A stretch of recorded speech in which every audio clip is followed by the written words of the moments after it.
What does SSRI withdrawal feel like? Let me start by saying everyone experiences the effect and side effect and withdrawal effect of medications a little bit differently. So let's start by thinking about it in a textbook kind of way. Symptoms of SSRI withdrawal can include really bad anxiety or depression, which makes sense because that's what SSRIs treat. They can also include headaches, flu-like symptoms like malaise, just kind of feeling really bad, gastrointestinal upset.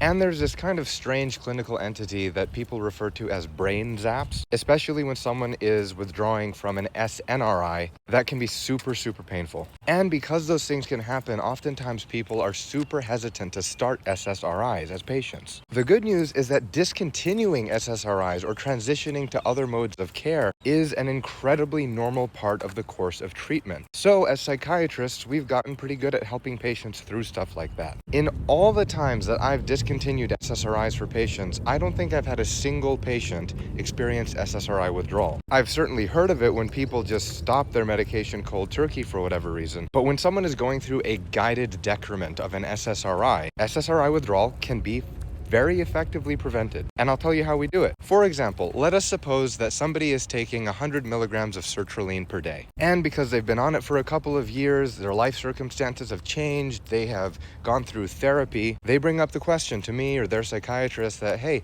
is it time to try not having to take this medication? It's a very individual decision, but the answer is sometimes maybe. So in that case, what would be done is a gradual decrement of the medication, maybe through 75 milligrams for some days or weeks, 50, 25, so on and so forth. Sometimes when you get all the way down to that last incremental dose, which for sertraline in general would be like 25 milligrams, a psychiatrist might recommend that you take 1 dose of fluoxetine. Why? Fluoxetine has a really long half-life. And so one of the interesting things that might be done is that you're given a dose of fluoxetine at the very end so that it enters your system and kind of tapers itself down over a couple of days for a more gradual letdown. But the majority of the time you don't really have to do that. You just go down to the lowest standard dose of the medication and then you stop after a certain amount of time. Whether that's days or weeks depends on the individual, how long they've been on it, and your shared threshold for decision making with your physician. I say this because even though SSRI withdrawal is a scary thing, one needn't necessarily be scared of it or avoid getting effective treatment out of a fear of it. But as always, your experiences are super valuable. If you or a loved one have experience with SSRI withdrawal, I would love to hear about it in the comments. You might teach me something I don't know and help me become a more effective psychiatrist. As always, thank you for continuing this very important conversation.